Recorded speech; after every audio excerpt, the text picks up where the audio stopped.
known for its natural resources, the Philippines continues to share its beauty to the world. But aside from its majestic mountains and spectacular waters, it also homes diverse culturally and linguistically distinct ethnic groups.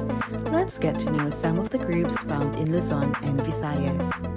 Hundreds of kilometers north of Manila are the indigenous people called Igorots. They thrive in the 6 provinces of the Cordilleras, namely Mountain Province, Benguet, Kalinga, Apayao, Ifugao, and Abra.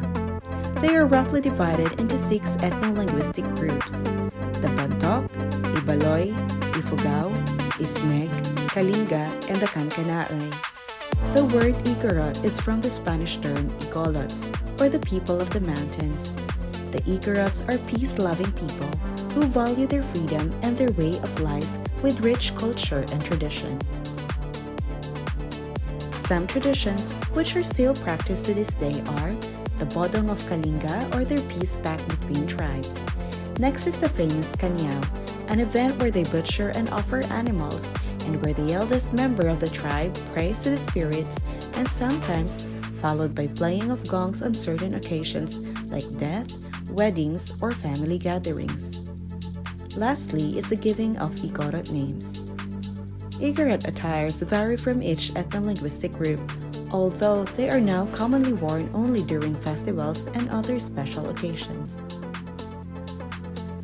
Next, in the western paradise of the Philippines are the Tagbanua.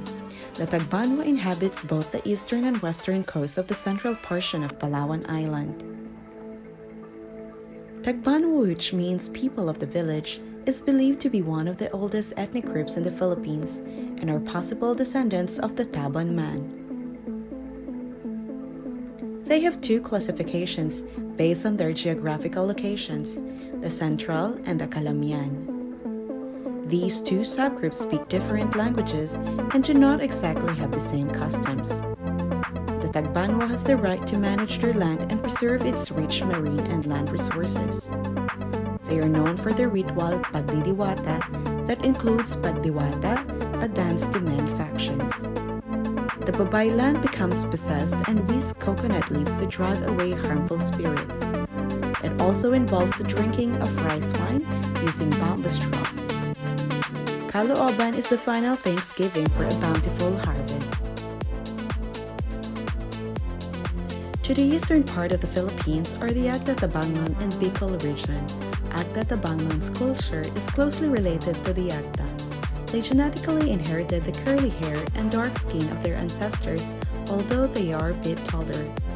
Agta Tabangnon possesses indigenous knowledge about their products and greater awareness of the environment, as well as their experiential evaluation of the quality of the natural materials, enabling them to profit from small production enterprises.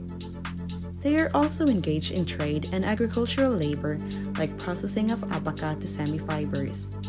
Nomadic by nature, they come to know the ways of life of the lowlanders, although tribal folks still perform rituals to appease their gods and pray for a good harvest. Agta Tabangnon's community theater showcases the existing cultural practices and tradition of their community. They are multilingual speakers and can speak their Tabangnon language, Bicolano, and Tagalog. Western and Central Visayas home a Negrito ethnic group called Ati. Their small numbers principally concentrated in the islands of Boracay, Panay, and Negros.